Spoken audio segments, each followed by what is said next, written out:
It's all right.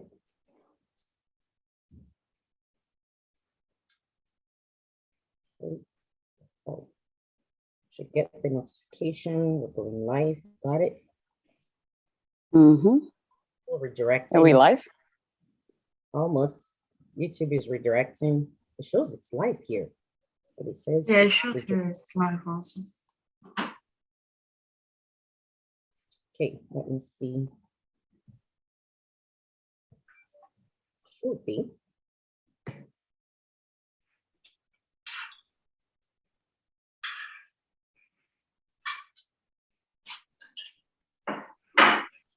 Alrighty, I think, yep, we are live. Okay, so welcome everybody. Welcome to our amazing guests. I'm just gonna share the link with you guys right now so that you can I share this? I can't share this. Okay.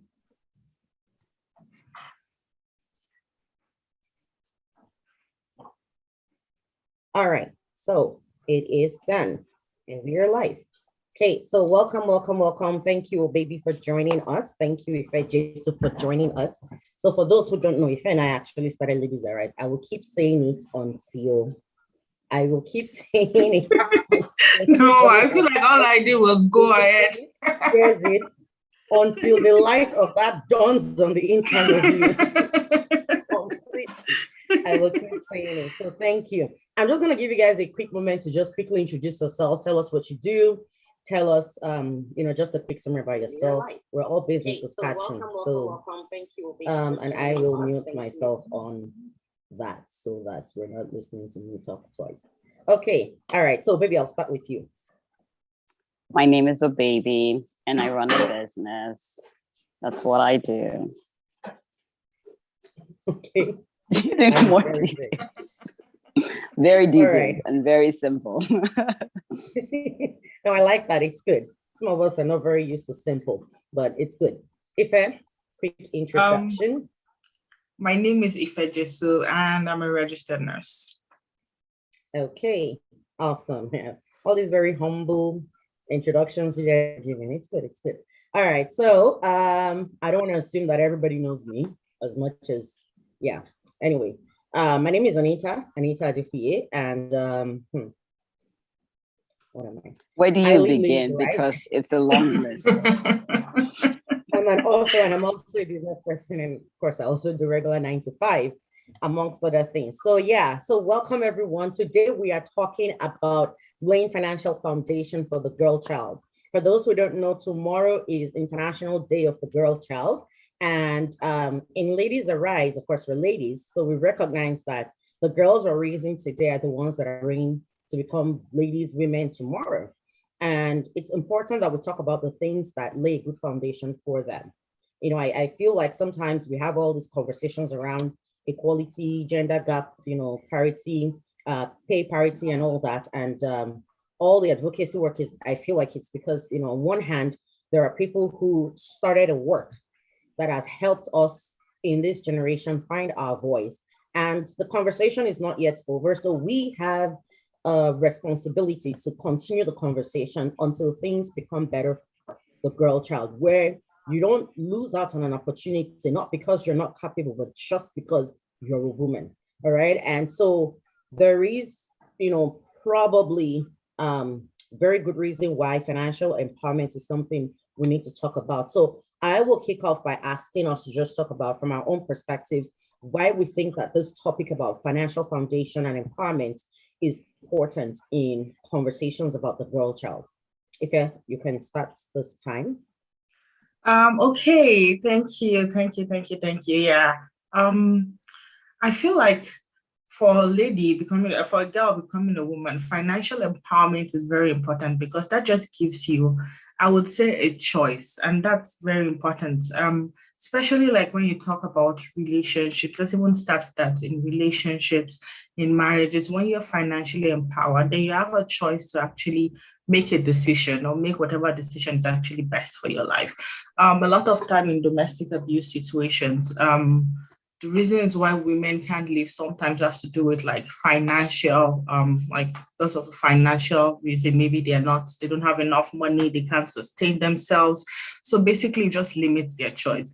And we're in a new era now. Like women are not laying back and just becoming like just stay-at-home moms, not doing anything. And there's nothing wrong with choosing to become a stay-at-home mom. But women are not like just waiting for men to do all the work and then they just sit back. Now, women are also like taking chances. They're also grabbing opportunities. They're also like making career moves, right? So I think it's definitely a conversation that just suits this particular era that we're in. So yeah, I think freedom and also just we're in the new era.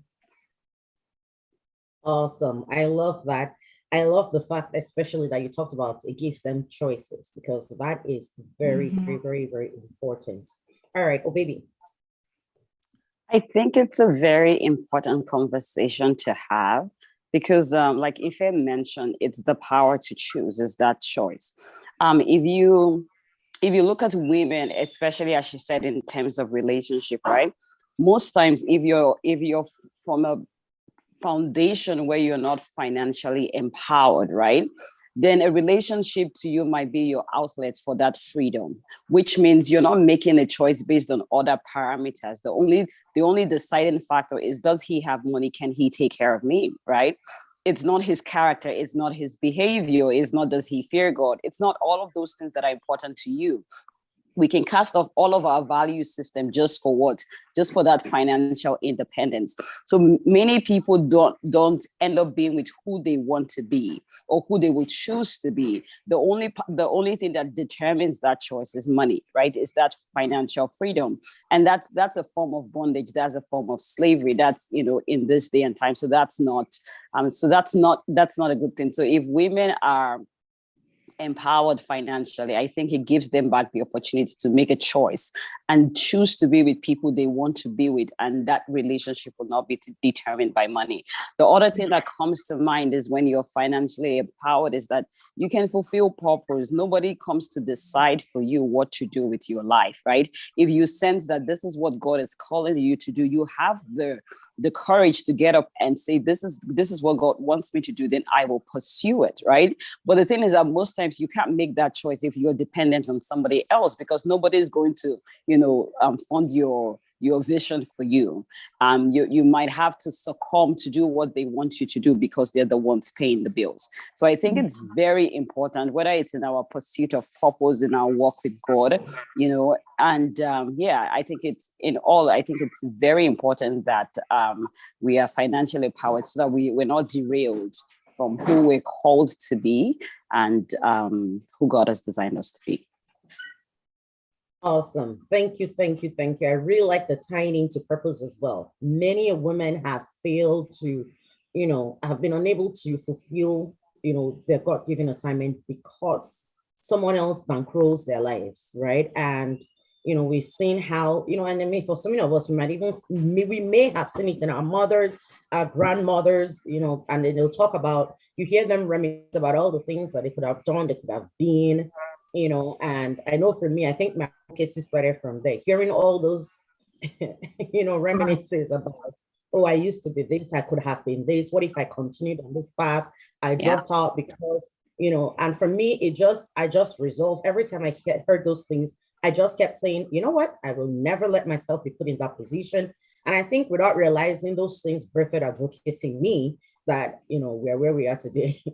So I really love all those points. It gives you choice, it helps you fulfill purpose, it helps you have that confidence to step into what God has called you to be. And I think for me, one of the reasons why this is even important and even particularly tied to a girl child is that recognition that it doesn't start when you're 18 and you're an adult or whatever age adult starts, for you in whatever country you're in. Right? This conversations, I believe, starts from the foundation. And that's when we're little as girls, how we're taught about money, what we're exposed to. Culturally speaking, if you somebody who learned about money management and financial planning we're all from Africa, we're all from Nigeria. Culturally speaking, if you find somebody who learns about those things as little children, it feels strange, based on our culture and the way many of us were brought up. It feels strange, but there might be some ways that maybe some foundations have been laid. And I think that's one of the things that I want us to talk about is how we lay that foundation. But before we get to that point, the question is, what was your own foundation for money? Growing up, what were you taught? What was that relationship that was built for you when you were a little girl? Anyone can go first.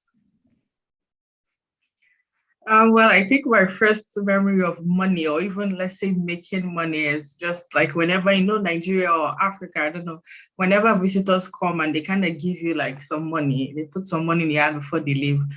And so then, that's like, oh my goodness, make money. And of course, your mom says, let me keep it for you somewhere. And then 3 weeks later, you ask her, where's the money? She's like, haven't you eaten this last couple of days?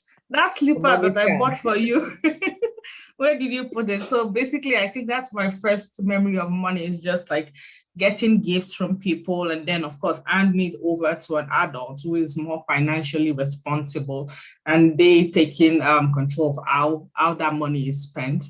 I know there was a time where my mom started showing us where she was keeping the money, and she used to keep it under her clothes. She'll keep it there. She's like, see, this is your money, and she will show you a couple of times just so you know it's there. And there was a birthday. I remember my mom's birthday. We wanted to surprise her, and all of us went and we took the money from there. We were like, if you're just doing it to surprise mommy and it's just our money. And I remember my mom being pretty upset because she's like, you don't just go and just take money like that and decide what you want to do with it because you're still young. So those are kind of like my first memories of money, and how it is earned, how it is spent, that I can remember as a child. Okay. Awesome. Oh, baby, I'll let you share yours. I think for me, it's the same thing where, the first experience with money is people giving you money. And of course, like you first said, you hand it over. That's the system. That's the culture. But I think after that experience, of course, the money never shows up. At least if I saw where they kept has, I didn't. I didn't at all. But I remembered as a young girl, I can't remember exactly how old I was then, but I know I was pretty young, is that I know that I started making coconut chips to sell, right? So I grew up in the house where my mom bakes a lot and does a lot of, all of those things. So we grew up learning how to do different things, different types of snacks, right? And so even as a child, for some reason, I think that's something that was inbuilt in me, is I just figured, well, if I can do this, I can do it and take it to class and sell. And so I started doing that. I'll take it to class and sell. And my parents never stopped me.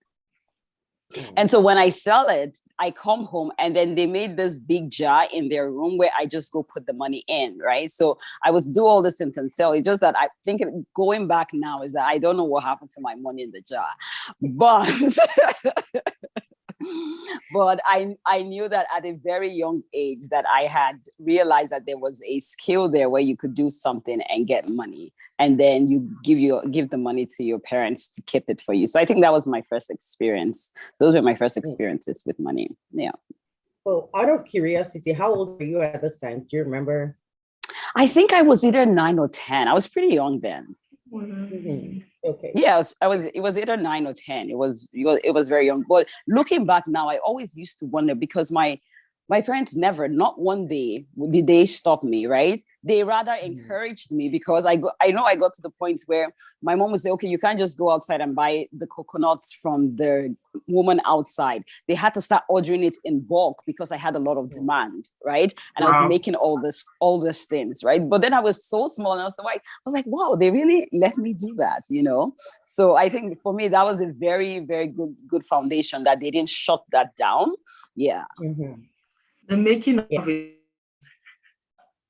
Sorry if I didn't hear you. I said the making of a CEO. Exactly, right? Absolutely. And now we can all see how that paid off, right? Because if there's one thing I think I know and appreciate about you personally, baby, is that you're a risk taker, right? And clearly at that time, it was a risk you took. You didn't know if your parents were going to shut you down or not, but you decided to try it anyway. Thankfully, they encouraged. So as we are having this conversation, I'll be picking out all the nuggets that I can start throwing out because the conversation has started, guys, really, because one of the things I hear from what a baby is saying is that her parents did not stop her. What is that thing that your child has come to you with, right? And you shut it down because you think, one, I don't have the time to walk you through it, or two, it feels like a silly idea, who will buy that anyway, or three, you just decide, what do you know, you're too little, just forget about it. Sometimes what you're doing when you encourage them is not just it's not even just about the money, it's building character. It becomes an opportunity to now even teach them. I like what your parents did, although I don't know if maybe they explained to you why you couldn't buy from the woman outside as opposed to buying them to increase your chances of profit, right? I don't know if they explained that to you. If they didn't, that would have been something nice to addition to include, right? And so what that does is that by the time you're grown, and you have an idea, you're more confident to try out the idea, right? Yeah. And then it gives you room to fail in a comfortable space. Absolutely. The risk of failure becomes part and parcel of you, and then you can move on. All right. My personal experience with money, of course, like you both have said, and I'm sure a lot of Nigerian kids can relate to that. I see Laura's delights. Thank you for joining, Laura, saying yes, yes, yes, and with plenty of laughs. And I'm guessing that was at the point when, if I talked about, the mommy scam thing, we don't tell you, bring the money, and that was, of course, everybody's first experience, but growing up, and I think that, to the very best of my knowledge, there was a period where I didn't see a lot of that money anymore. But I remember having this one uncle when I started living with my father who, would show up. They used to pay him in bulks of cash. Like, for those of us who don't remember, Ghana must go bags, like large bags, and they'll pay this guy cash. And then, those small, cute Ghana must go bags. And then it was just me and my dad, and this man would fill it up with money, 20 naira notes. Me, bundles of money. I know, like I was rich, I was living the life. Everybody was my friend. Like if I literally was buying relationships. If you play with me or talk to me, all the friends that were playing with you, I'll just declare, guys, come to the store with me. I'll buy you whatever you want. I had the money. And this guy comes like every 2 weeks. So imagine that much money getting, and it was in my room. I kid you not. That little bag of money was always in my room. And I would spend all that money. Every 2 weeks, this guy will come. I can literally spend the whole bag before the week is over when he comes. And when he comes, he just replenishes my bag, and, it was just one of those uncles that really loved me a lot, and then that was it. But nobody taught me what to do, the proper way to deal with that money. Nobody did. And then, of course, years later, things fell out between him and my dad, and then he stopped coming. And I got to and of course, the reality dawned. All the friends disappeared. You can't buy their love anymore. Apparently, you can't buy people's love forever, And that was one of my first rude awakening to the improper use of money, and it got me questioning to say, oh my God, like, what happened? And I started thinking about all the things that I could have done. Even personally, I could have gotten a bike to learn how to ride a bike because, they didn't teach us. I didn't do all of that. And so that was one of my first, very fully aware experiences with money. It wasn't the prettiest.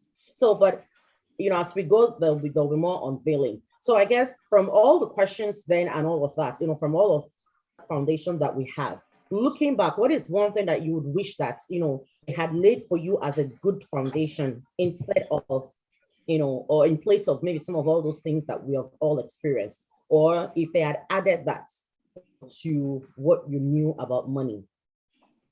Well, no, you know what, before I even ask that, sorry, I apologize, hold on. Let me even ask the question of, did anybody teach you things like financial planning, financial management, budgeting, and all of that? Was this something that any of us, me, already know I wasn't taught, because you can't be having all that cash and just blow it up. Nobody obviously taught me that. But did any of you get that learning from your parents or any adults around you? I would say, okay, I'll let you go. If I go no, ahead. You go ahead. Okay. One thing I wanted to say, even before answering the question, is that was thinking about this whole financial thing, and one thing I noticed is that our parents gave us something better than what they received. Because what if I'm thinking back to my grandparents and how my parents grew, at least from the little stories that they told, right? I could see that they were given, or what they gave to us, right, was better than what they got, right? So a very large extent is to me is also honoring the fact that they were able to give their best, right? It may not have been sufficient. It may not have been what is required now, right? But that they were able to give us more than what they received is something that that we would honor. It's something that we would appreciate. Was there any financial literacy or whatever? Absolutely not. I don't think that that's something, culturally speaking, that we were aware of as a culture to a large extent. I don't even think that we saw it as important in that from that light. I don't think it was. So I don't think, because of the way we didn't perceive it to be important culturally, they weren't consciously teaching us those things. So in my house, I wouldn't say that there was anybody to say, okay, this is how you plan, this is how you spend, and things like that. No, I don't think we grew up with that way. But I don't think it's peculiar just to my family. I think it's something that it's culturally speaking, right? Maybe the people that would have had it would have been from a very different background. But I would say that looking back, we may not have gotten the best, but at least we got something better than what they got.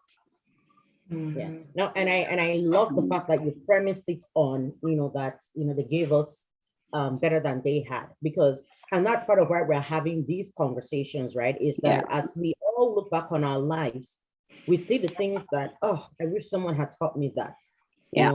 Me personally, I know that initially it was one of the things that even got me into working with teenagers and young and youth and young adults, right? Is that the things that I wish someone had taught me, that if I'd known at an earlier age, would have really benefited me.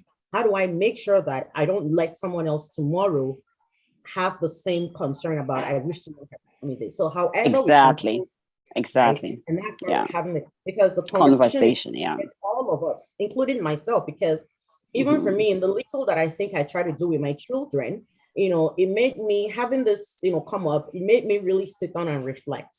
And I've already identified some gaps that God helping me, I'm going to go back and start closing, right? But it's to get us to that point of awareness where we are now more conscious to now say to the best of our ability, because we can even say to the best of their ability, right? Because we do know it was based on what they knew, so that when our children are talking, they can show us that same grace to say, well, based on all they had, what they knew, their exposure, they gave us the best they could, and so I realized the premise is on that.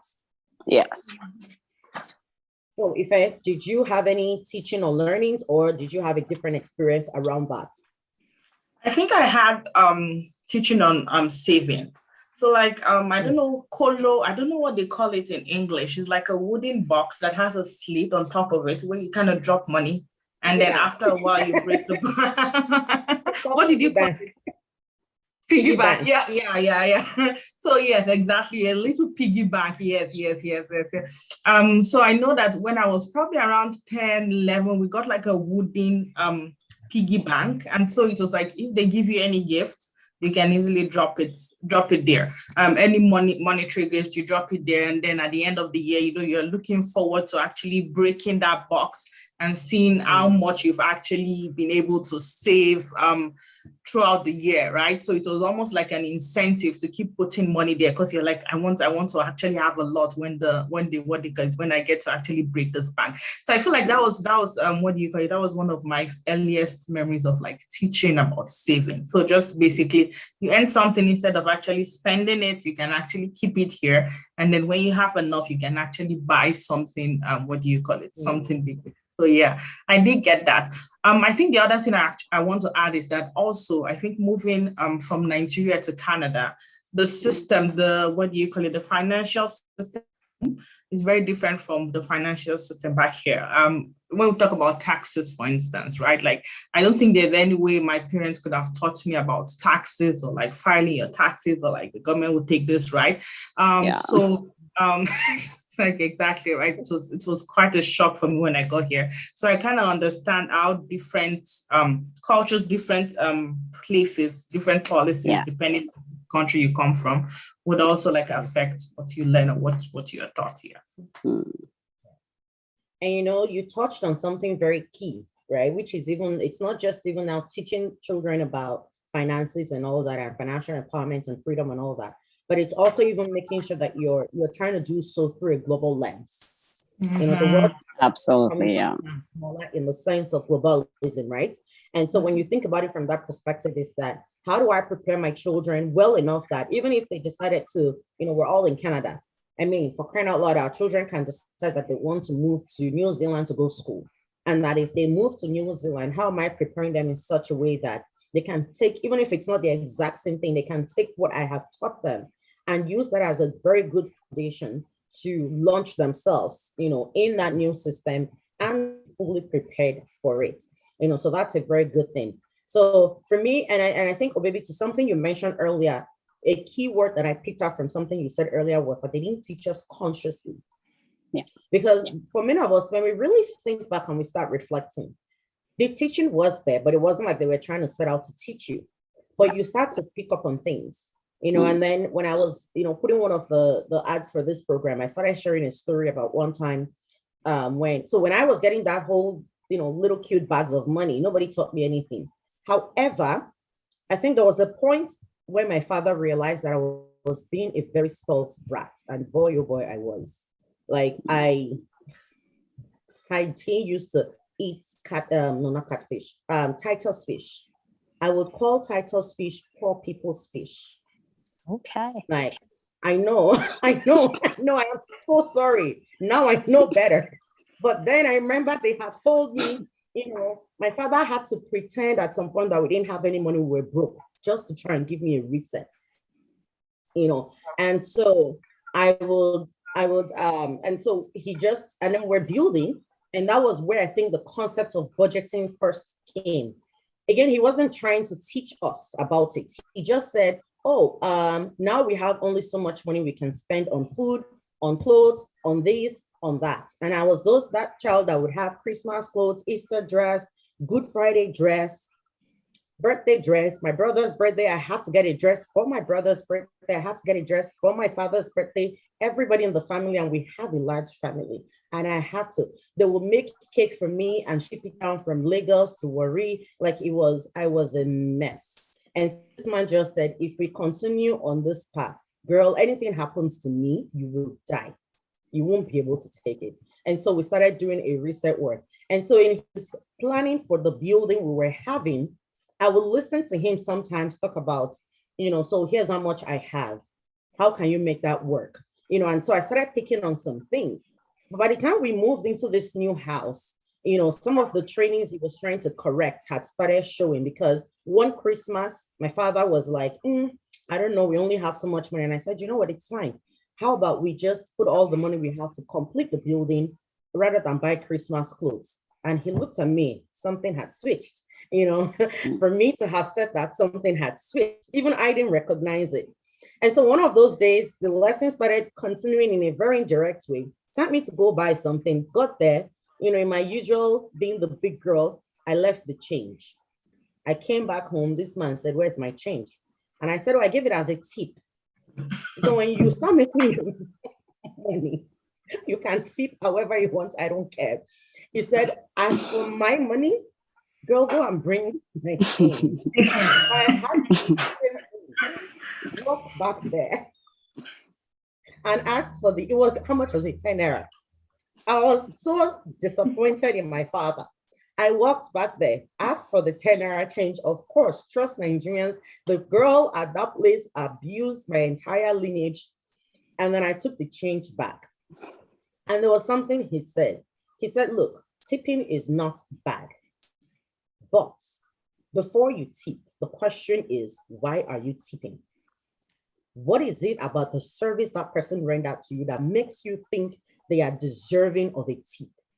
Truth be told, my brain at the time did not understand it until I moved to Canada, was when that lesson of that day made sense. because tipping is not a cultural thing in Nigeria as much. Yeah. There's expectations and then there's tipping. Here, it's a culture. And even here, if someone offers bad service, the way you let them know that your service was bad is you withhold the tip, right? So it's more of a kind of like an instant performance measure type thing, you know. But then he said something. He said, nobody who works hard for their money just throws it out anyhow. And that's something you should always remember. And now I remember, and now I see it, you know. And so that was one very defining moment for me that I understood about money. All right. And so that started shaping some of the things, some of the mindsets that I had. Again, it was maybe one of the little direct moments. There was another incident, and I'll share that as we go on. But that one was one moment that really just started to shift my mindset about money and relationship. And so one question that I now want to ask is that in all of this, really, let's even define what financial freedom is. Because before we can even go and start talking to our children, our girls, about the importance of financial freedom, we need to be able to tell them what that is. So what is it really when we're talking about this whole concept of financial freedom? Or maybe you can start. For me, financial freedom is being able to not exchange your time for money. So when you can build to the extent where you don't have to trade time. I don't care whether you're trading time in business. I don't care if it's trading time in career.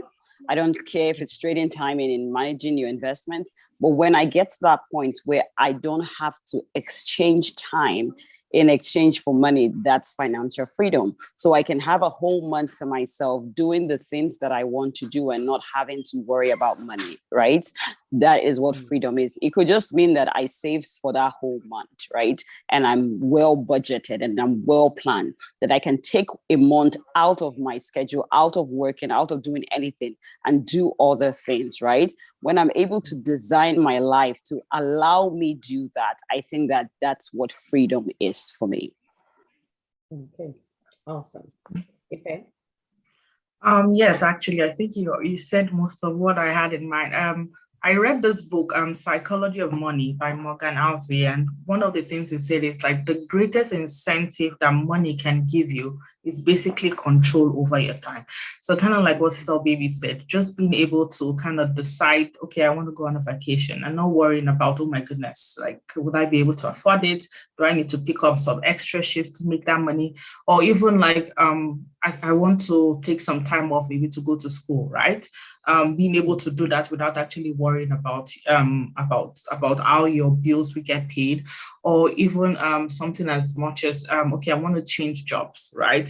Or being able to leave your job and maybe take 2-3 months to kind of maybe find a new job, find a new career path. Just having that freedom to actually control your time and kind of choose what you want to do. I think that's basically financial freedom.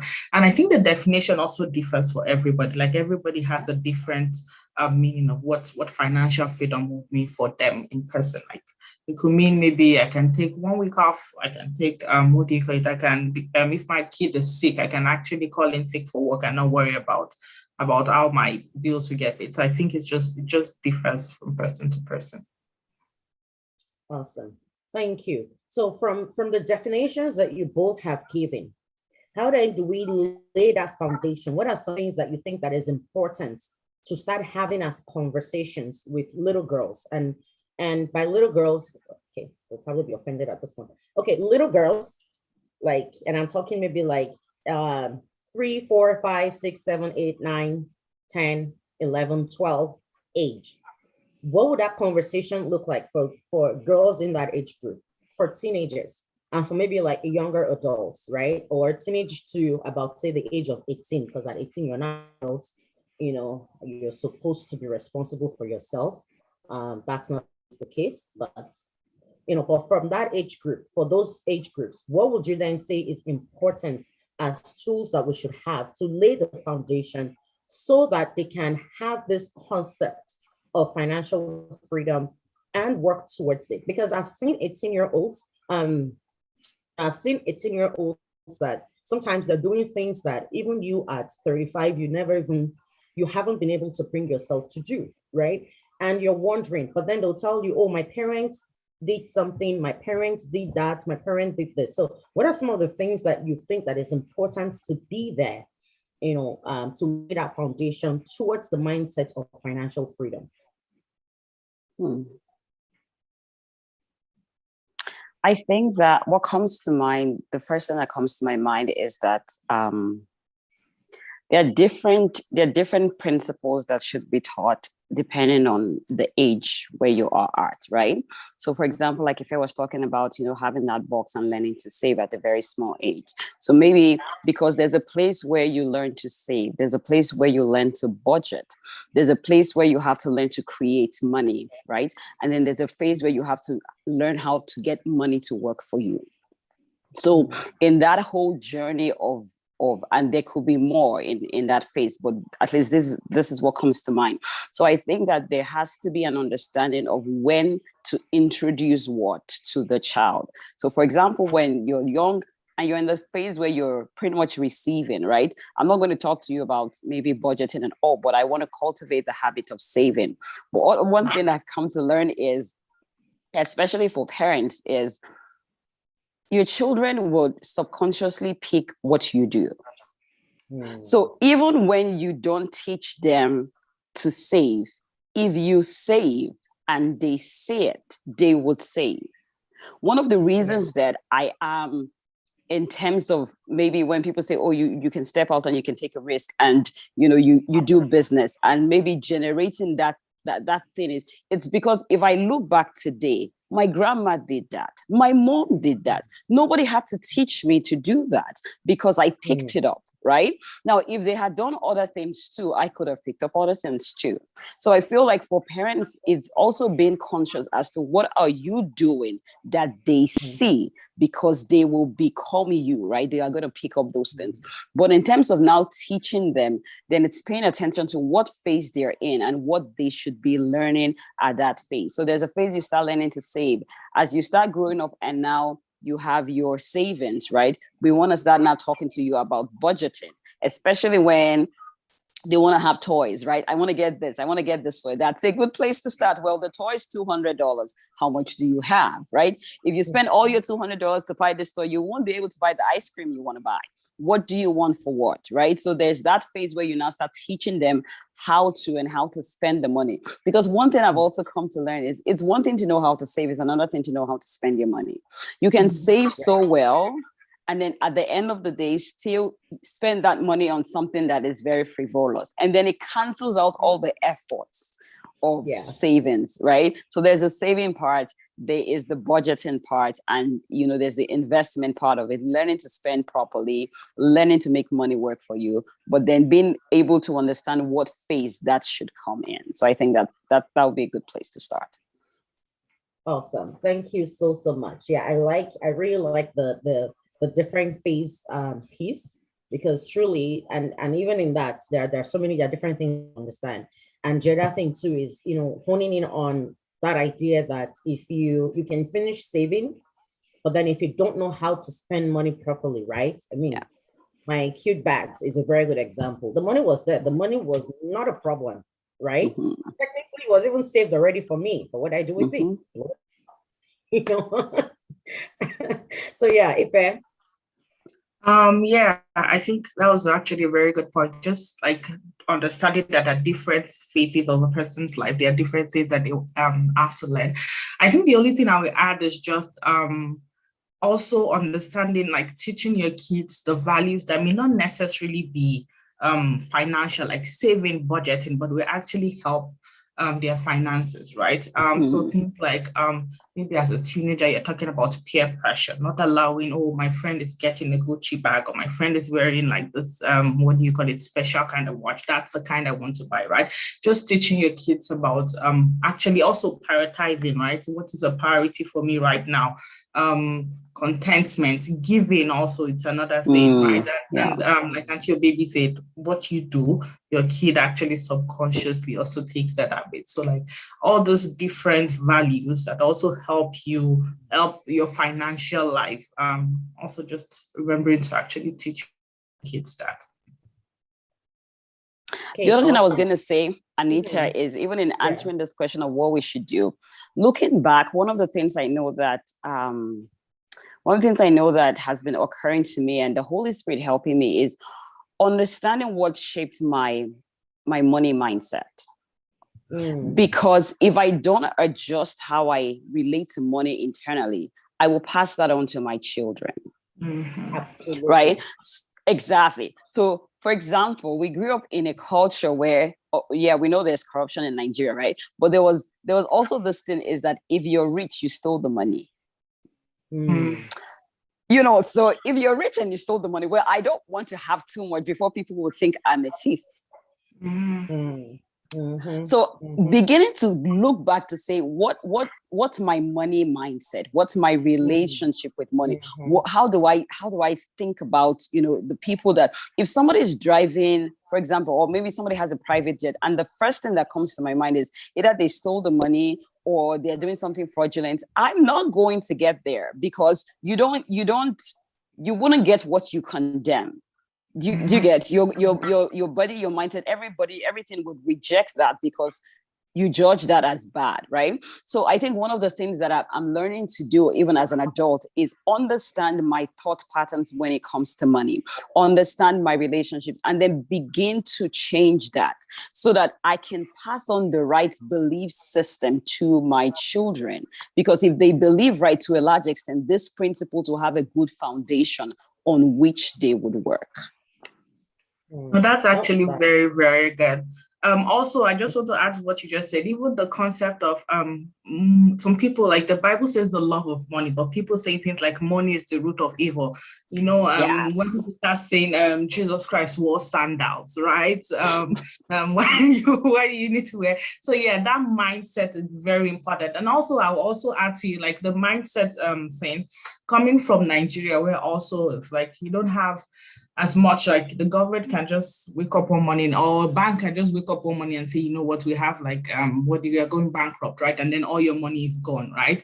There's not a lot of like insurance or even job stability. So I feel like your mindset back home when it comes to risk taking it might not be like, okay, I want to invest all my money, because you're like, what if I lose my job tomorrow, right? Yeah. So just changing that mindset of maybe insecurity with money or jobs, or I know that was something I had to work with a lot when I got here, because when I got here, it was almost like I was hoarding money, because I'm like, what if tomorrow my manager comes and says, no, what are you going to do money for me? I better save enough money for my next trend, right? And so just learning to, okay, actually, you don't have to hoard all of it. You can actually spend a little, invest a little, take more risks with your money, right? That was a mindset shift that I actually had to make when I moved here. And one major one that we do that I also had to start unlearning is the fact that I grew up hearing there's no money for that. And unconsciously, you can start doing that with your children. Oh, mommy, I want this. We don't have money for that. We never have money for it. But that's not true. There's a different way to say that, where we don't have the budget for that. We can plan for that next time. So it's not the absence of money. It's the fact that it's not in the budget. But my language, right, shapes my belief. If I keep hearing there's no money, something tells me this thing is always short. This thing is never enough. If I grow up believing that it's never enough, I will never live in abundance, because the scarcity is first internal, right? And then it's now external. So if I never change it and readjust my scarcity mentality, I will never experience abundance. So that's why we now hear people saying all of the time, we're declaring to ourselves, I live in abundance, I walk in abundance, right? Is that we now need to reprogram our mind to say, no, money is not scarce. I have more than enough. And if we look at it, we really do have more than enough. But it's the scarcity mindset that causes money to just fly out of your hands, and it feels like you don't have. I remember when I was still working and had a paycheck, every time I look, the first few years, I look at how much I earned that year and how broke I am at the end of the year. And I'm like, what? They paid me all this money. Like, where did all the money go? You start calculating. Thank you. What did I pay for rent? What did I pay? What did I do? They gave me all this money. But to me, that was a rude shock to say, it's not about how much you're paid, it's your mindset. As long as it is scarcity mindset, that money will come in, fly out, and we wouldn't know. But because like now in Nigeria, we don't have, like if I was saying, we don't have that tax system back home, right? Is that most times we don't get to see how much went through our hands. So it doesn't ever hit you that you're wasteful. It doesn't ever hit you that you don't know how to budget or you're not doing the best or you could do better, right? But here, the system tells you at the end of the day, this is what you got. And then there's that rude awakening to say, maybe I'm not as prudent as I should with money, right? But it really begins with resetting our minds when it comes to money. Yeah. And those are all very amazing. So question for everybody is, what is your mindset with money? What is your relationship with money? Because consciously, unconsciously, you will pass that down to your children. And, to even that point, let me even give you two practical things. One, with my own experience growing up, and then with how we build that now for our children. I think at some points, my father got to that rude awakening where he realized that I do make a lot of money. So, but where does that money go? We're still in a rented apartment. We're still, using this old raggedy car. We barely have any nice furnishings in our house. I mean, if you look at us, myself and my brothers, you would know that we ain't poor. We ain't super rich, but we ain't poor either. But if you looked at everything else around us, I mean, the school we attended also would let you know that, okay, there's a little bit of money, but everything else other than that, nothing showed about that, there was that kind of money.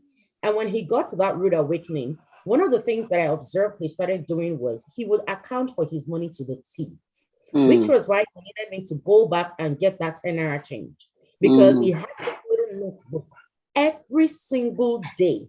My father, I would watch him bring a certain amount of money home every week because we got robbed once because he brought a large amount of money home, and so he stopped doing that. But every week he will bring a certain amount of money home. And every week when he brings that money, you'll see him at the top of the note, he would write how much he plans to spend that day. When he gets back in the evening, he will sit down again and write every single thing he spent money on. There were no budgeting apps at the time. Excel was not such a big thing. So he would use his own handwritten Excel sheets. He would write it all out. 5 naira pure water, 2 naira this one, 10 naira that one. And he'll write everything out. If there is change, sometimes he will now call us and say, today we spent money wisely. So because of that, you take this, you take this, you take this. Right? And so even for us, I started creating a mindset of, I can get to enjoy more when I am more prudent and wise in how I spend money. So you remember what you said, that it's one thing to have the money, it's another thing to know how to spend it, right? And so that started changing mindset for us. Now, to what you said about the scarcity mindset that always tells children we don't have the money for that. We don't have the money for that. We used to be that way until one day, I think Simi just said, are we poor? I can't remember. I love Canadian kids. I just love Canadian kids, man. They're honest. They're like it to you. Should I start praying for you? I know, right? Everything, but then we realized that what was really happening was that what we intended to do by saying there's no money was not to create that, right? But that's how we were taught. You don't ask for things because they are frivolous. And so we now said, you know what? We have a certain amount of budget we work with. And if it's not in that budget, we're not going to spend money on it. And that was when we came up with a concept that helps us, not just even financially, but in so many ways. So the structure we came up with was this. Every Wednesday, we oftentimes will go to Bible study straight from work, school, and all of that. So there's no time when we get back home to cook and do all of that and eat. And so we created a system that teaches a lot at the same time. One, there's a budget. On Wednesdays, we'll eat out. On our way back, we'll buy you guys something. You take turns, you pick. Now, it teaches them it teaches them to learn how to wait for the good stuff. But then it also teaches them that you can actually still enjoy and be prudent because you plan it and you work it. And so sometimes when my kids not want to ask for certain things, you now hear them say, is it in the budget? Or can this be in the budget? Because now they know that budgeting means that you have the amount of money, you set it aside, and then you plan to spend within that budget.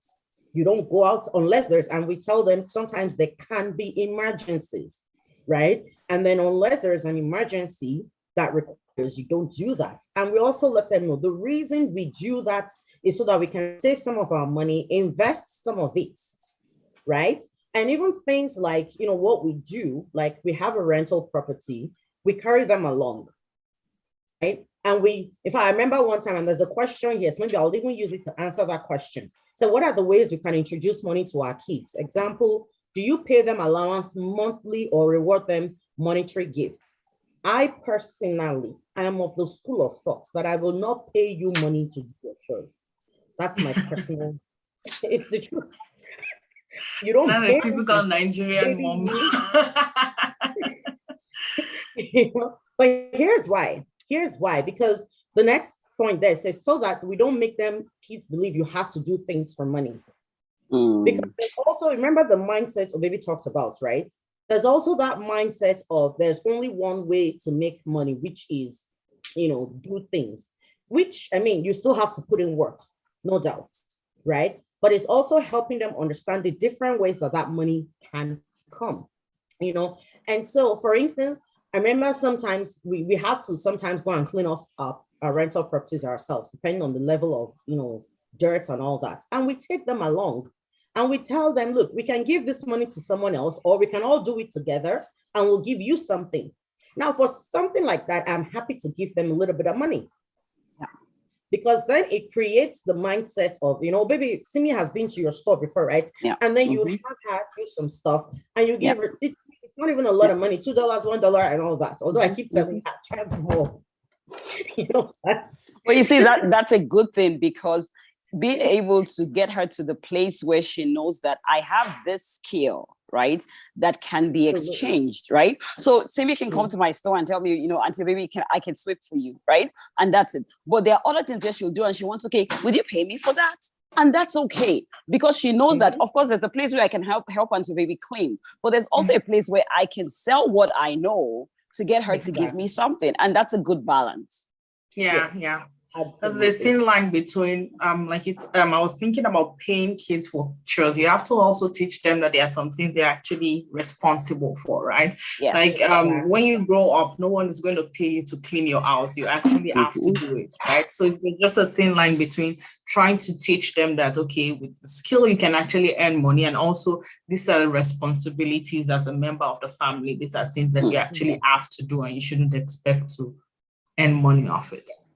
Yeah. It helps you. Sorry, let me just quickly add that if you're going to even give money, the way I would recommend doing it is you don't have to tie to chores. You can then even use that as the learning point to say, okay, moving on now, we're going to start giving you guys an allowance every month. Here are the expectations. Here's how you're supposed to deal with the money. Out of that money, you pay off your tithes because we're Christians and that's what we do. Out of that money, how much are you going to put towards your piggy bank, right? Now, my kids know, for instance, that they have RESP. They know they have savings and they have the RESP. They also know that it's a deferred enjoyment thing.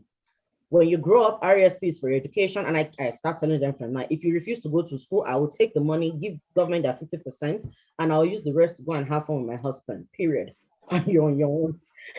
And they know that they are savings. That one they can have, but within certain parameters. And I tell them, I know that they don't, Simi understands it. Simi doesn't fully get it yet, but when the time comes, go get it, and it's if you're not giving them the allowances to now say that, look, in this allowance, here are the expectations.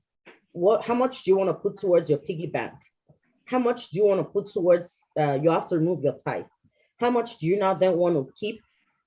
And then how do you want to build it? Do you want to, go intermittently and say, okay, every quarter I'll go and see what I have, take a certain amount that I want to have, and have that conversation with them, right? Because if you tie to chores, my problem and my concern is, to your first point, then you take away the place of personal responsibility. Nobody's going to pay you to clean your house when you're older. Nobody's going to pay you to mow your lawn. As a matter of fact, if you don't mow your lawn, government will come and collect money from you. So nobody's going to teach you all that. So it's finding that balance. It's okay to introduce money as an allowance and then teach them how to deal with that money. But I personally don't like the idea of tying it to church. So I don't know if that really even, helps. And when people give them money, you can even encourage people, to say, hey, if you give my kid a birthday gift, we're trying to teach them about money, maybe give them cash, so that at least it also adds to that learning, right? It's not compulsory, like it's up to each person. People will give you what they want to give. It's a gift. But if there's an opportunity to say, you know what, if you want to give a cash gift, I'll appreciate that even better, because it will help them, learn. And that's fine as well, right? And when there are other opportunities to raise and make money, then you can now bring them along in that journey as well. Sorry, baby, I know I cut you off from what you wanted to say. Yes, I was going to say, I do agree with you on the, I'm also of the mindset that you shouldn't pay kids for chores. I feel like there has to be more, like if I said, that sense of responsibility. There also has to be the culture of service, right? Because when we are in the house of God, we should go in with a mind of, I can serve God. I can do things here, and I should sweep God's house.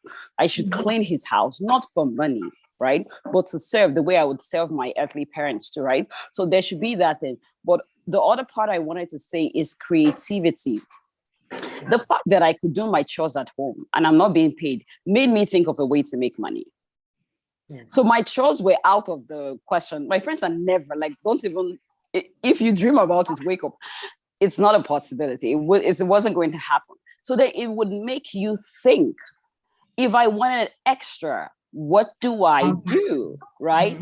Then you are forced to think. But then if you're being paid for your chores, it's not that it's wrong. I'm sure there's a part of it that I'm sure the people that do this have a reasoning around it, which would make sense, which is good, right? But we also have to look at our background and where we're coming from, that all we've been taught to do is exchange our service for money. And then we're not taught to think differently. So everybody wants to go to school, come out and have a job, right? We're not taught to think differently. So we are trying to break out of that. So we have to be more intentional to say, you know what? No, it's not just about doing things and getting paid for it. You go and think about how else can you, while you're still doing your chores, if you need more money, how can you do it? If it opens them, to creativity. Yeah, no, absolutely. And I love that. I love that. I know that, even in all of this, and one thing I also want to say is that, and to something maybe you had said earlier about that they pick and model things from us, right? Is that sometimes it doesn't even look like they're learning until a situation comes up, right? So like this Thanksgiving, we're not baking turkey, which is the first of its kind in my family. And I remember Simi had said, why are we not baking turkey? And I said, oh, that's the cost of the turkey is way more than what we have budgeted for. And there's just points. And I'm not going to go through all that stress, and still spend more money, gas prices and all that. And she was like, okay, how much is the turkey? Because I have some money. So if I give you, how much do you have? So she started by saying, how much do I have for the turkey? Yeah. And then she can now give me some to augment that, so you see that even in that relationship now, not only has she now learned the value of saving money, and the money she says she has, it grew over time. When she was like, how did it get there? All of a sudden, it was like $2.25. It started from like 25 cents or something, but somehow she's growing the money, and she was offering that. Now, that kind of thing came out from a number of things. One, that concept of service, togetherness, and also recognizing that before you can even ask me for money, you have to also bring something to the table. And so then why I'm saying this is just to encourage us that there were pieces of that I know that I did not consciously teach, but somehow she had picked up, and so each we're just being us, just being mindful that the kids are picking something from me. And if they keep following what I'm doing, where does that lead them? Does it lead them to financial freedom? Does it lead them to a scarcity mindset?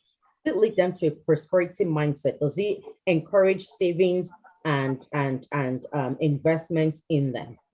Okay, so I want to ask a question around, even things like creating mindsets between work and business, because there are so many ways to make money, right? And there are so many ways to come into that money relationship. So for you, if what I want you to talk about, because right now you're not in business, right? You're not in business, unless I missed something. So can you speak from two perspectives of how do you position and lay foundation for your child to leverage a working to leverage career, in creating financial freedom for yourself, and how you leverage business in creating financial freedom for yourself. Again, because this whole conversation about business is the only way to be truly financially, it's a conversation that's it's an argument that keeps going on and on, right? We don't know the answer yet. So, oh baby, the one of the things that I like with even you being here is that you have been on both sides. So you can add that additional context. But if I will start with you, how do we, leverage career as a tool for financial management, and how do we communicate that to our children?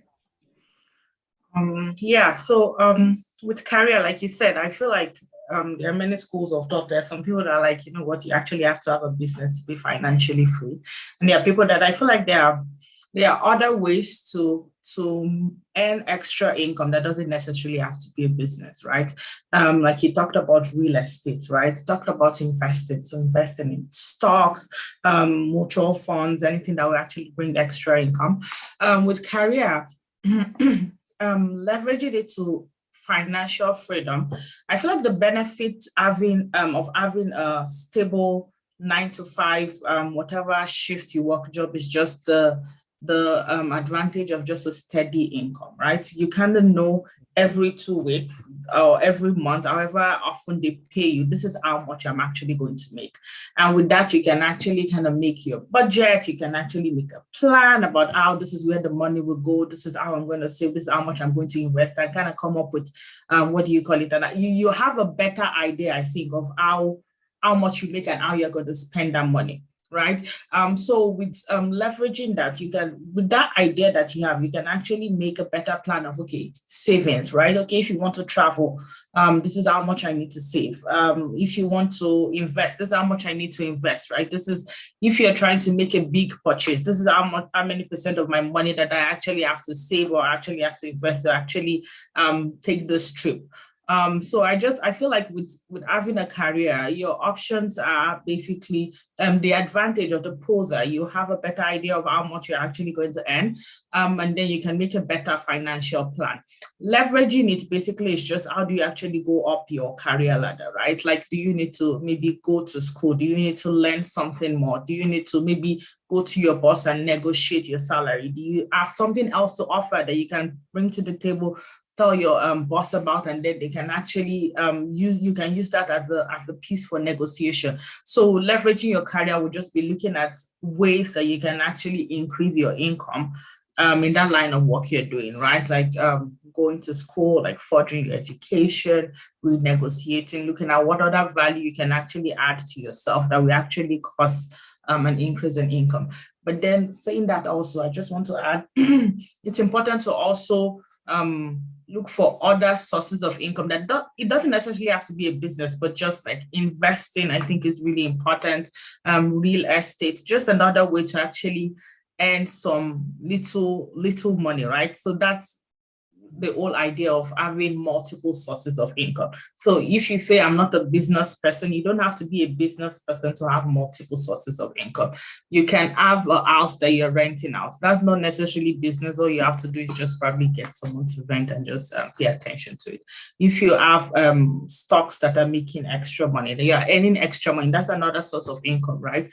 And so yeah, basically that's my piece. Awesome. Thank you. And now the reason this is important for us to talk about is because, again, back to that mindset mentality, right? If we're not challenging ourselves to think about it, then it becomes a hard sell when our kids start asking questions around what to do or what not to do. Or that by the time you start noticing that maybe your child is not the business-driven type, and it's okay to try and teach them to be. But if you now notice that they're not, but then they tend to be tilting towards a certain, piece. But then your mindset is that it only takes business to be truly financially free. Then you won't even know how to help them be positioned to successfully, attain that financial freedom, or even what to teach them, what resources to offer them, right? And so it's important that we ourselves are even, first of all, aware of what the options are, so that we can then teach that to the children and or the younger generation as they come up. So baby. So the question is how do you leverage business? Yeah, how do you leverage business for financial freedom, and how do you teach that? How can you teach that to, a girl or younger girl, and to position them for that success as they grow? Okay. Well, I think I'll start by saying first and foremost that business does not equal financial freedom. There is the mindset that, once you have a business, that's it, you're set to go. And when you have a job, you're in bondage or slavery. That is absolutely wrong. It's not true.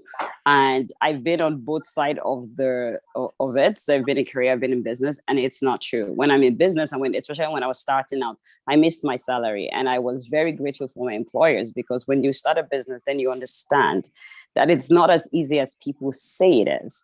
And it's also not as lucrative as people think it is, right? It takes a lot of time and effort to get to the point where you've attained to that level, right? It takes years of building together. So business is good, career is good, right? It just depends on where you're at in life and what you're also called to do. Not everybody would own a business, right? And just like Ife said, there would be different ways to leverage wherever you're at and to make extra income. It doesn't have to be a business.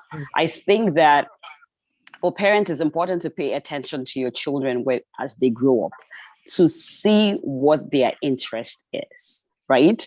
You would find that somebody who is business inclined is that kid that always wants to try to sell you something for money. You would notice it, right? So we need to be more intentional about identifying what our children love and then begin to harness that. There's another kid that doesn't want to sell anything, just leave them alone, right? And things like that. You understand, maybe that person is not doesn't have that business inclination, but there's something else they can do. There are people who are working careers and are cleaning out way more than certain businesses are, right? Because of their skill level. So business is one part. It's not the only part. There is, of course, we've talked about having investment. You have to find a way to make money work for you.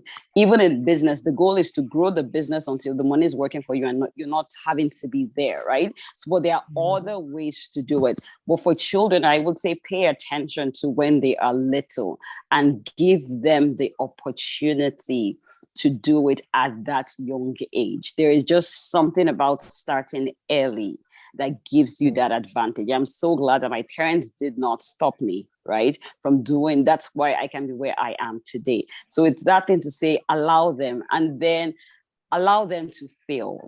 Allow them to make mistakes. Let's be very cautious as to what we define as failure and not failure. They can cry and say, okay, I put this money, it didn't work. And then you make them understand that that's part of life. And so they have a better perspective. They have a better view of what failure is. So they don't just define failure as who they are. Like, it's an event. So now that this didn't work, what can I do? What adjustments can I make? Did it fail because I didn't know this? Did it fail because of they go back, they reassess, they can come out better. So I think that those are things that it's easier to learn that as a child. It's easier to fail as a child, right? And get out of it. But if you come from a place where immediately you do something and you didn't get it, it's like, this is how you wasted all my money, or this is how you lost all your money. The child will shut down. There are people that have been so shut down that they don't have the courage to step up and do what they've been gifted to do because they've been shut down. There are some other people who are more creative. Maybe your child is into painting and designing. You may not see that as valuable. You may want them to be professionals and doctors, right? But if that is their path, they can do both. As they go in the career part of getting an education, be also intentional to cultivate the other aspect and let them know that you want them to have a balance, right? I want you to have an education, like Ife said, a salary is good. It's your stable income. You can plan around it. So you know what? Go to school, get a job. I want you to be doing this. While you now harness and begin to build this, you can now get to the point where this painting you love is now making you so much money. Then you can quit your job. But at least the job gives you the leverage. A job is important. Seriously, I own a business, but that's because somebody employed me first. That's because somebody gave me a job. That's how I saved. That's how I got here, right? So a job is important. Whether you're a business person or a job is important. And I would say to parents, please pay attention and let's help to harness whatever that skill set is. At a very young age, it would be very important. One thing I also want to add, like just in relation to everything you said, is just as parents not projecting our fears onto the children. Because I feel like, okay, maybe you've tried a business and it failed. So then you are discouraging your child to do it. Or even when you look at the arts, right? Like painting, acting, and then you're like, because that's your own fear, that's what you've maybe grown up learning, then you're projecting that onto the child, right? I look at the tech world now, all this, what do you call people that are into the social media management or even building code, software engineering. I'm sure 15 years ago, if a kid decided, you know what I want to do on my future career path is to maybe work in this, 20 years ago, as a parent, you might want to say, no, you can't make anything out of it. You have to go and become a doctor, or you have to go and become a lawyer, you have to go and become an accountant. And those people now, look at the way the world has evolved, and those people are the ones making the big bucks now. So just learning not to project your own fear onto kids, onto your children, and like guiding them. The best time to make a mistake is when you are young, I think. Like you don't have a husband, you don't have children, you don't have people that might actually be affected by maybe if you lose your income or if you take a big risk or if you do that, right? So just allowing them to actually make that mistake. They have you also as a cushion, like if things get really bad, right? You can also come in and help them if you have to, but just not because you are scared, just tell them don't do it. Stop. That's going to fail. I've tried this before. I know more than you. You understand? Just not projecting your fear. I think it's really important. Yeah, absolutely. Thank you. So from somebody who owns a business, we've heard the job itself too is important. Where for those of us here in Canada and maybe outside in North America and maybe some parts of Europe as well, if you have children who are at the working legal age, I always encourage, let them work. It's not always so much about the money. It's also about learning the ethics and also just learning that piece now where they start to apply those things. And then, the chores become the foundation to be able to do some of those jobs and now earn money and see what that looks like. We would all never truly appreciate what we have until we have to be the ones who work for it in whatever form that is. My kids are in a taekwondo class and we're going to do a fundraiser and they involve the children in the process. So they went out, did all the bottle piece. Parents were also there sorting out. So it was all hands on deck, and now, they're having all kinds of ideas. And maybe we talked about creativity earlier, right? Now, Simi wants us to go and sell bottles, although we put our own to second before, but now it's like, let's gather people's bottles and go and sell, So it's things like that, right? And so when we're doing all of that, we start to give them the opportunity to learn from a job perspective, from a business perspective, if your child is business minded, I said I was going to share another story, at some point, and we'll start to wrap up from there. I remember when I had finished secondary school, high school, I couldn't get into university because I finished way too early. And I couldn't even write JAM to get into university.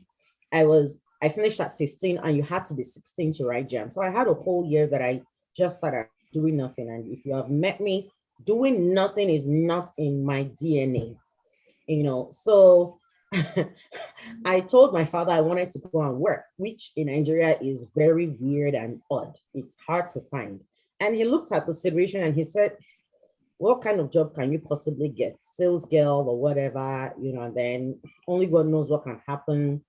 And he was concerned. There were safety issues, there were safety concerns, and I get it. And so I said, well, I can't just be home doing nothing, and he said, how about, because then I cook for the house. I sometimes will cook, we'll take turns to cook. And then I would make zobo. So zobo is hibiscus leaf, dried hibiscus leaf. And I'll make them into different kinds of flavors. And I loved experimenting. So I'll make different kinds of flavors of zobo. And he said, how about you make your zobo and start selling? There's a deep freezer in the house that we barely use for anything. We had 2 generators that could power the deep freezer if anything goes wrong. There's constant supply of, fuel. And my father said, how about you do that and sell and see where that leads? And I figured, okay. And he said, what would you need? Again, part of the conscious, unconscious teaching moments, right? And he said, what would you need? And I said, I don't know. So I put out my list and I knew the prices of things in the market because I also went to the market. And I put all the price, and I remember very well, 850 naira was what I needed. It was not $1 million. Like some people would say that they got $1 million loan from their parents. It was not $1 million. It was 850 naira. I don't think into Israel, that's like what, $1 or something. Anyway, let's not even get into that one. And then, well, back in the day, it would have been a couple number of dollars. Anyway, and so he said, that's what I need. And he gave me the money. He said, before I give you this money, be rest assured, this is not dash. I will collect my money back because now this is business. You're going to make profits. Well, I hope you make profits. And if you're making profit, I'm an investor and I expect my returns. Or this is a loan, or I can invest and then you pay me money out of it every now and then, or I give you this money and you pay me back my money. I would only be nice not to take interest because if you went to a bank, they will charge interest. And so I learned what interest was. And I realized I like this kind of loaner that would not charge me interest. So I took that money, I went to the market, bought all the stuff that I needed, and then I started making zobo to sell. Within 2 weeks, I made twice the amount of money. And the first thing I think I wanted to do was to go and buy myself a nice dress. We talk about the empowerment now, right? Now I have the money. I felt like I had choices. I can buy what I want. And my father said, come back here. There's something called investments. First of all, give me back my money and you can reinvest this money into your business so that you have more and then it gives you more money. And so I figured, okay. And I took the money back to the market, bought stuff. With time, I didn't get him to teach me about, the bulk buying and all that. That was something I started figuring out gradually on my own as I got into the business. But you see, the good thing is like your parents with baby, he didn't stop me. He actually even encouraged me. If you remember, there was one time I kept saying, I'm not a business person. And then I shared this story with you and you said, and you keep saying you're not a business person, right? And that encouraged me to say, you know what, really? And every time I get stuck in my head saying, I'm not a business person, I actually go back to that story. I know how much money I was making from that. But again, like we've learned today, the lessons were not complete. So even though I made the money, I don't know, I didn't have the right way to spend it. I still did not learn that lesson at that time. But now at least I knew how to make money on my own. But I still don't know how to spend it because I think back and I don't know what the heck I do with the money. I didn't even track a lot of things. I knew I was making profit, that was for sure. But I didn't even track because my brother will go, just take any amount he wanted and go out and do whatever he wanted with the money. Until my father called him as well to order and said, young man, you to look for something to do and make money like your sister. And he wasn't, at that time, he wasn't much of a business person too. So we were building some additional blocks And he actually went to work there, and he was treated like every other bricklayer was treated. When it was time for them to get paid, he lined up like the rest. My father would actually call him out of the house and say, if you think I will give you money in the house, you're joking. Come out and stand like the rest of them. And he will give the money to the supervisor, who will then pay my brother like he paid every other person. So this one was not you are not my son, you are a bricklayer right now. End of story. And all of those trainings, I look back now, and like you said, a baby, that they taught us what they knew. Consciously, unconsciously, they helped me. They helped you. They helped you. If there's one thing I know, for instance, even if you're about your family, maybe that's something we'll probably even quickly touch on before wrap up, is even like vacation pieces and all that. People talk about, you guys go for vacation, that are those things, as crazy as it might sound, they are very intentional, because we're teaching the piece about the money and saving and prudence and investments and all that. But we're also showing them what that freedom can do for you. It's that you can now have more time to sit back and spend with the family. You can decide to say, okay, I want to go to wherever. And then you start planning towards it. And like I said, we carry the children along in some of the conversations. And then they watch you plan towards that next vacation. They watch you set the times in your calendar and figure out how much we'll need to spend when we go on this vacation, and then save towards that, or make specific kinds of investment with that vacation in mind. And so you see all of that start to wrap into one. Today now I do business, but I also do my 8 to 5, right? And so it's really, and to what you said, Ife, it's really not even so much about the business or this, but it's about learning how to create multiple streams of income. And that's something we can start to teach our children even from now. When the opportunities come and they come up with an idea, let's not shut it down.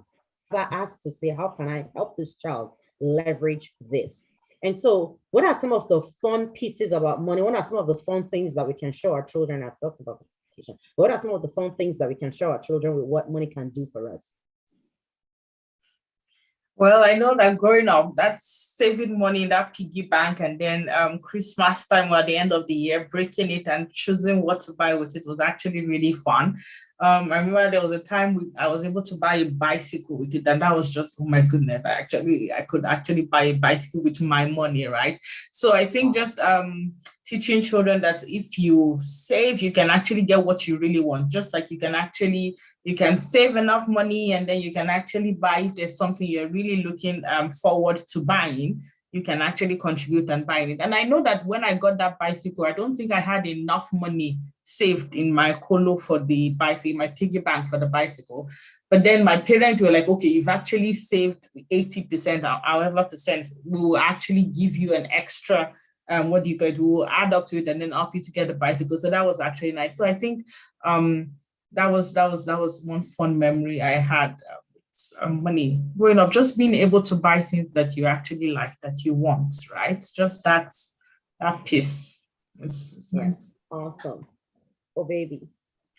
Yeah, I think a fun part is being able to reward yourself in a way that you enjoy, and that would differ from person to person, right? For some people, it would be that vacation, going on that trip, going on that boat cruise. But I think it's good, like you said, to create the balance. So you'd find out what is it your children love, so that when they go through the discipline of saving, let them get the reward, let them enjoy it, right? That's what makes it worth the sacrifice. But if you go through the sacrifice and never enjoy the rewards of it, it feels like punishment after a while, right?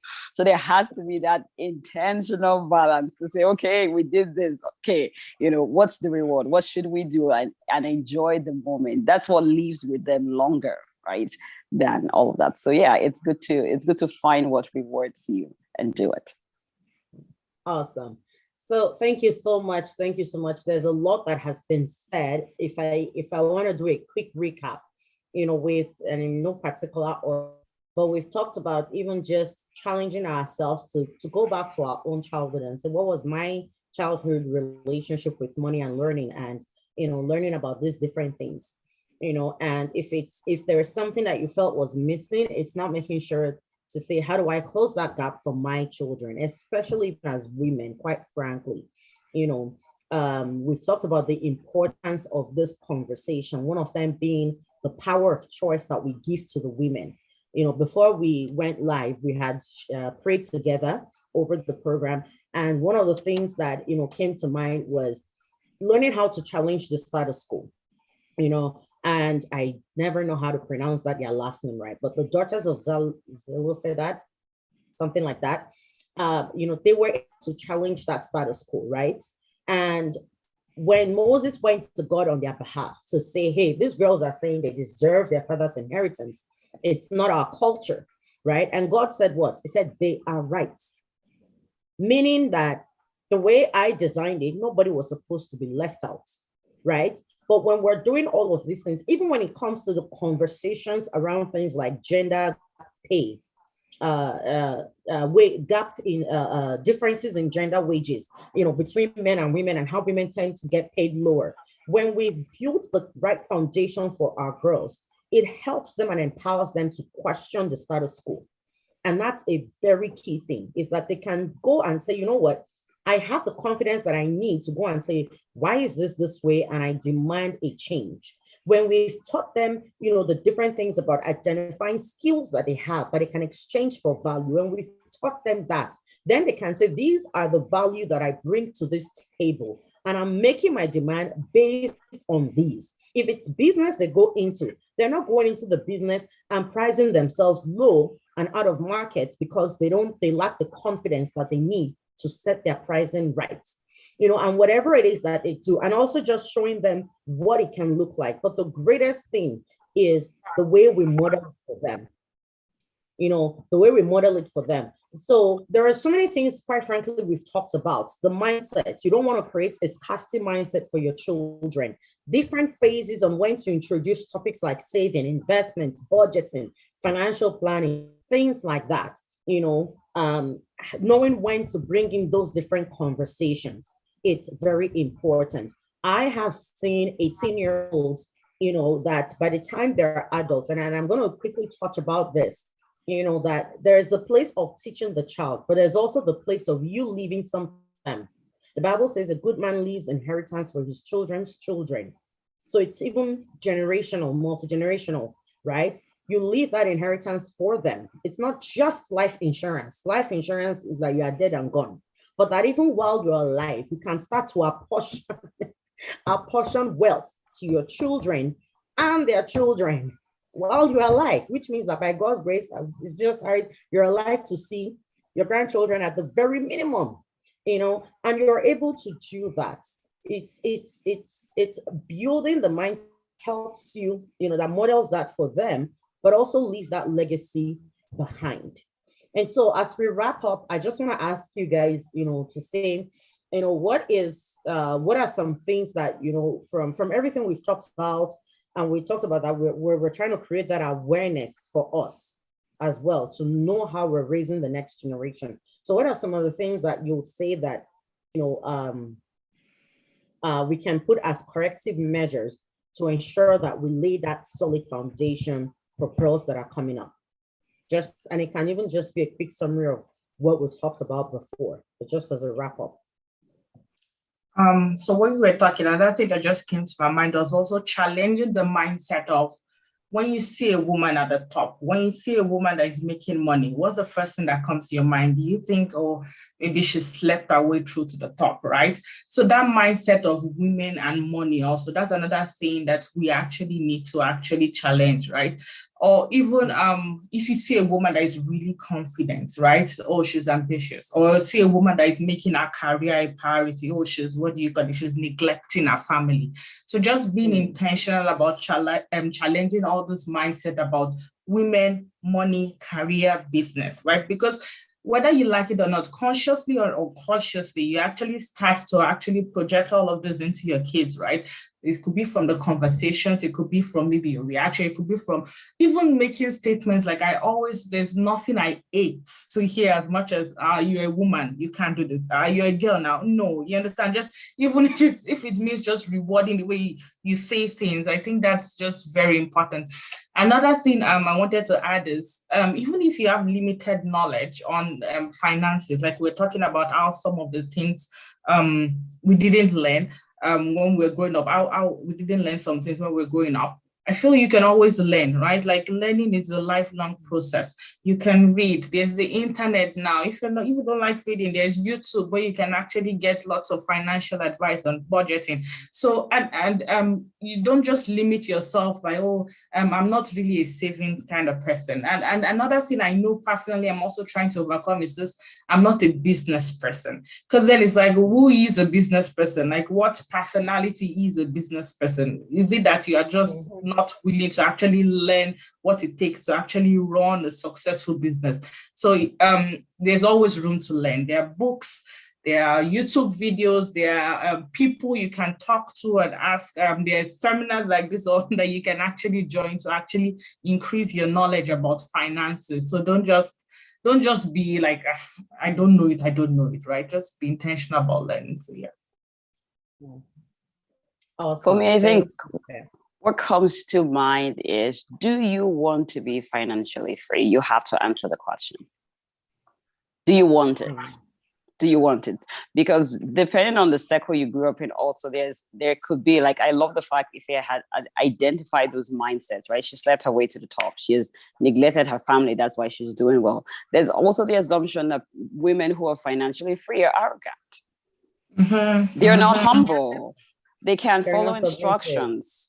Exactly. So if that's your perception, then I'm sorry, because you don't want your daughter to be arrogant. So your concept would be poverty equals humility. Let her be humble so she can, the Lord will help her and give her. So I think for me, one of the ways I would summarize is do you want it? Do you want it? And if you want it, are you willing, right, to go through the process, the steps, the adjustments, the changes, whatever it takes to get to where it is? Do you want it for your children, right? If you do, then how can you begin that journey for yourself? Do you want it? We have to examine our mindsets. Sometimes you think you want something, you don't really want it. Oh, absolutely. Sometimes you think you want it, right? But by the time you know what comes with it and all of those things, you'll be like, subconsciously, you just let it go. Exactly. Is it worth it? So my summary would be, do you really want it?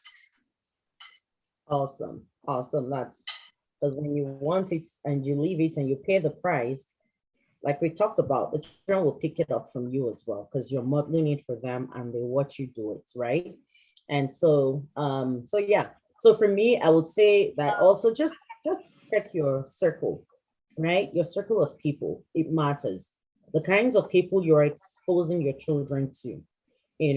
I know for my kids, my daughter especially, is that she sees us and sees, the things that I do, writing book, YouTubing and all that, blogging. She sees that collectively we have rental properties and we're doing all of that. She sees all the additional small side businesses here and there that happens, right? And then she looks at other people that we have, someone like you, for instance, a baby, right? She looks at you sometimes. And I know one time she had said she'd like to have a store like yours, but to have makeup and make people feel beautiful, And so that's something, for instance, right? That's exposure. It's very intentional. We're gossiping about you when we're coming to your house, when we're in Saskatoon, and then someone I came to your house. And then I was talking about how, I was telling the family we were staying with about how, we have so much respect for Ife just to, like, she finished school, she got her house, she travels the world, she's enjoying, she's really living the soft life, lots of financial freedom like that, talking about it, and then I remember she just said, again, sometimes you're having these conversations, you don't even realize what you're doing, right? And I remember my daughter picked up and said, that I want to have my house before I am done school. I'm like, you go, girl. Because now she's seeing different possibilities. Like I said, the travels, sometimes they're very intentional. It's a lot of financial, it takes a lot on your pocket, but even those are very intentional. It's called exposure. You're showing them different possibilities. I challenge us, really. There are so many ways. I came across something and I'll ask her to donate for it because I think it was one of her email stuff where she talked about different ways to, raise, to teach different ages, to your point, baby, about the phases on when to teach what, different ways you can teach different age groups about financial stuff. Maybe I'll ask her if it's something she can send to me. I'll share it on the LadiesArise platform for people to have, and she talks about different ways you can teach different age groups about money and about, finances and long-term budgeting and all that. And so it's really important that we ourselves model that life, right? Because even if you don't have all the money to give them, as at the time you're exiting this world for whatever reason, the fact that you've taught them the process around it, you've given them something still that they can take with wherever they find themselves, or even if by whatever doing, the money you leave behind for them goes off, they still have what it takes to be able to recreate the process. All right. And so it starts with us, but it starts with us in how we relate with money, how we take the lessons we've learned over time, and then close the gaps, foundationally speaking, right? And then teach that to our children. But also on the flip side, it is also what we leave behind for them. So things like RESP, retired, registered education savings plan. If you don't have that for your children, please, I encourage you, open up one for them. All right, open up one for them and start to save towards their education. If you don't have a savings account for your children, I encourage you, open up one for them. It's not a bad thing if by the time they're 18 or they're done university, your way of telling them well done is, okay, so I'm now handing your account over to you. And with everything that I have taught you, you can trust that they will know the right things to do with that money. They won't go and buy a brand new car, when they've not saved or invested out of that money. And I mean, nothing wrong with buying a brand new car. I mean, if they're at that age and they've already bought houses of their own, I mean, if they want to, but it's that they prioritize what is important, right? And so even for us, it's that what we also give them is important as much as what we're teaching them to learn on their own. But we also need to model that life for them. Yeah, I was going to say that even as we wrap up, that people, whoever is watching, whoever is listening, is don't get overwhelmed depending on where you are. Sometimes it's like, oh God, I should have started this thing 10 years ago. I wish I knew this. I know that's one of the things that happens to me. When you just read a new book, you're like, oh my God, I should have read this book, 5 million years ago and 10 million years ago. The truth is you can start now. You can start where you are at. I've come to learn with savings that it's amazing what $20 a month can do. It is amazing. It is not even so much how much, it's just the discipline to do something little. So it's regardless of where you're at with your children, you can start, regardless of how old they are. If we as adults can begin to unlearn and learn, how much more that child at whatever age, 17, 18, it doesn't matter, that they can learn. So don't be overwhelmed. Don't look back in regret and wallow at what we did. No. There's no point doing all of that. It's, Lord, I'm here now. This is where I am at, right? What do I do from here? So I just wanted to put that word out to encourage someone there is, please don't be overwhelmed. Please don't look back in regret. Is you have the tools now. Let's use what we have and get to where we want to be. Absolutely. That's a very, very good way to end it. I just want to say thank you to everybody. Laura's Delights is very lovely money conversations, very important conversations. Love the money mindset part, skills that kids can exchange for value and so on. Thanks for talking about this. Thank you for joining us, Laura. This says, yep, carry them along. We're a family and we have a role to play. And I think that was in reference to the piece about service in church. All right, so thank you so much, Obibi and Ifejisu. I really appreciate this. Happy Thanksgiving to everybody. Before we leave, I have a strong feeling in my heart that we should pray for people and their finance, and that, if there are people who have had very faulty money foundations, because there are people who, how people have bad habits that they are finding hard to break. There are people who have very bad money habits, and maybe someone who is watching this might be in that place. I don't know, but these days I'm just learning how to stick to what the Holy Spirit tells me to do. So can you close us out in prayer with that, especially even in mind?